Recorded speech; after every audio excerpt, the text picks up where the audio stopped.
Today is the day, or well, maybe yesterday, depending on how long it takes me to edit this video with a cold, but Zelda Echoes of Wisdom has finally released, giving us a first-party game where Zelda is the main star. We are not going to talk about a pair of certain Philips CDI games, but as part of that game releasing, we also now are getting what might actually be the very last special edition Nintendo Switch. Not only is it a Switch, but it's a Switch Lite specifically celebrating Zelda.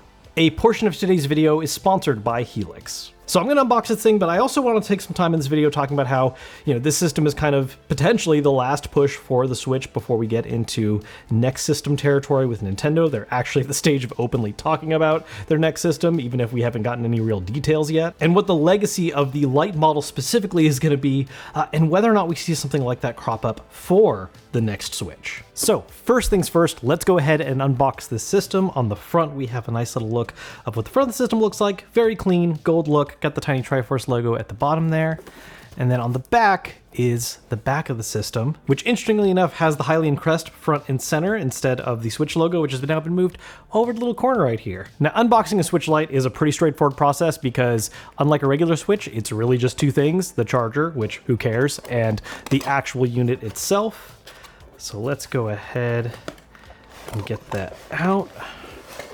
Again, pretty straightforward. Just gonna lift this right here, and this is our Switch Lite.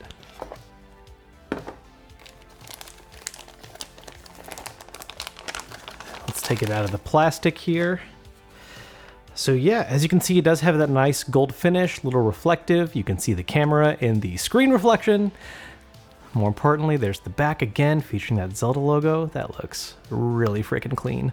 I'm very surprised that in how long the Switch has been around, this is only our second Zelda Special Edition system, and the first one came out last year for Tears of the Kingdom.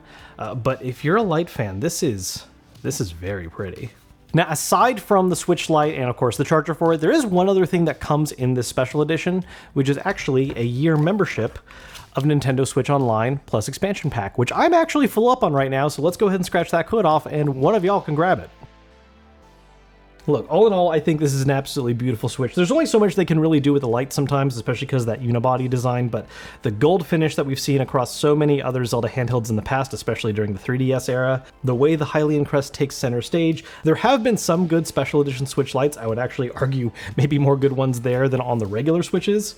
And this is a great design to end on. But it does also have me thinking a lot about the Lite's legacy and how we might see something similar happen with the Switch 2 eventually, because while I love the Switch OLED, which is currently my main system because I love that display, I'd be lying if I didn't say the fact that before that system, the Lite was my primary, because for me, the Switch is primarily a handheld. I'm not really ever using it docked outside of some specific situations, and I loved the unibody design and the portability of the Switch. It was just so easy to not only carry around and travel with, even just a very easy to pick up and grab thing to play if I was lazing around home or having a very late lazy Sunday in bed, which is actually a great way to segue real quick into today's sponsor, Helix. One of the most important purchases you can make is having a quality mattress. Think about it, you're basically spending a third of your life sleeping, you're going to be in bed, and the quality of your mattress is going to impact the quality of that sleep, how well rested you are, and what kind of condition you're going to be in to face the day.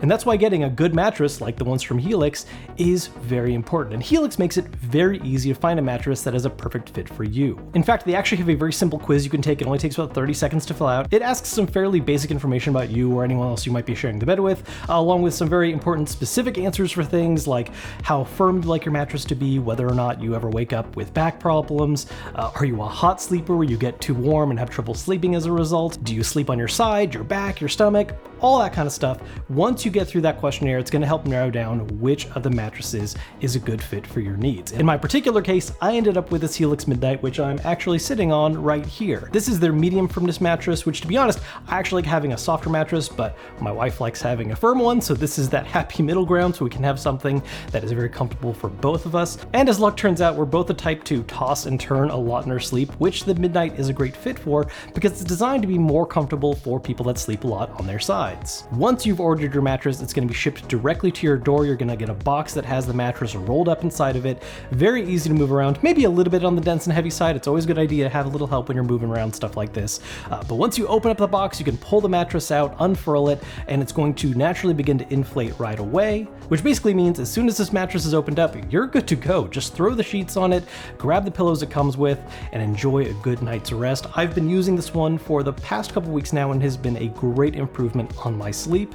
If you're interested in grabbing a Helix mattress for yourself, I do have a link posted down below in the description. And right now, they actually also do have a Labor Day sale going on where you can get 25% off your order. So make sure to check out that link down below so you can learn more about that sale and maybe take the quiz, find a mattress that's going to be a good fit for yourself, and start investing in having a better night's sleep.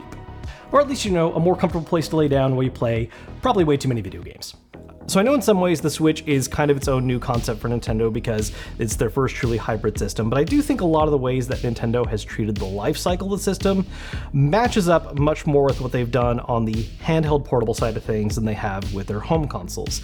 Given the fact that it has had multiple revisions, not just simply having the Lite model like this one right here, but also doing the OLED model. We also had that kind of quiet refresh of the regular ones where, you know, they didn't really change the branding or anything, but it was a better version of the Switch with better battery life. And also evidenced by the fact that the Switch's life cycle has been absolutely on the longer side. You know, their home consoles have generally done something around roughly 5 years, give or take, but when it comes to their handhelds, part of this is because of how much they just refresh with the different models, but they have invested in those individual handheld lines for much longer. Even the 3DS was kept around for a good while after the Switch was released. And so with Nintendo now actually officially teasing their next system and also looking at some potential leaks for what the system is going to look like, I'm very curious about what the eventual plan is going to be as far as additional models over time, right? And I think the easiest answer is that eventually we'll see some kind of Lite option.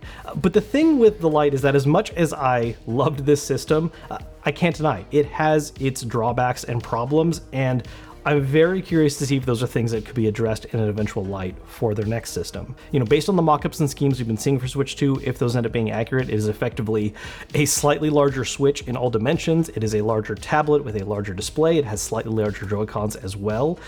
And because of that slight increase in size, I can't help but wonder if there's even more reason to eventually do a refined, smaller system that's also not going to make some of the same mistakes. For instance, we're now seeing on their mainline designs how the screen is actually occupying a good part of the body, instead of having that very large border that's present on the Lite. Hopefully the next system is also one where the sticks are redesigned in a way that stick drift isn't going to be an issue, because while that was as big of a headache as it was for regular Nintendo systems, happening on the Lite was a much bigger headache because the unibody design, as much as I love it, is a bit more of a problem if you need to swap out a stick. And then of course there's the big glaring thing about the Lite compared to the regular one: you can't dock it. And while that hasn't been an issue for me personally, that's absolutely something that has held a lot of people off from ever grabbing this version of the system versus the regular one. And so I would love to see Nintendo embrace this idea of a more fully featured, fully functional version of the next gen Switch that is also having that small unibody design of the Lite. Because I get the sales pitch of the Joy-Cons, they're detachable, you can use them sideways, it's a great way to do a little party setup, that's great.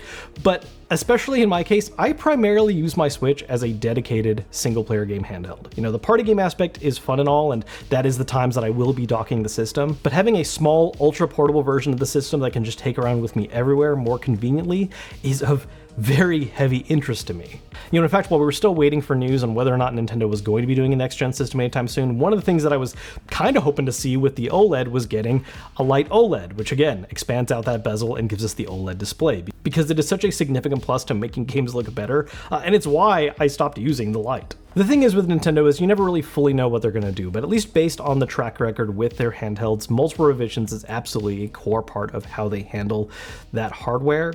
And so while this is maybe looking a little too far ahead, because again, we haven't even officially seen what the next Switch looks like, I'm just very much hoping that based on the little bit of leaks and things we've been seeing left and right, that eventually a smaller form factor version that emphasizes that portability is going to be part of the lineup eventually. And doesn't have the same degree of sacrifices, I would hope. Because again, as much as I love the Switch OLED, just having this Zelda Switch Lite in my hands is immediately taking me back, and I kind of miss it. So that was just a quick unboxing of this shiny brand new Zelda Switch Lite, as well as some just general thoughts about the Lite's legacy and whether or not we're going to see this concept revisited again with the Switch 2. As always, if you enjoyed this video, hit the thumbs up button to let me know. Subscribe if you haven't yet. I do want to thank Helix once again for sponsoring today's video, so make sure to check out their link down below in the description again as well.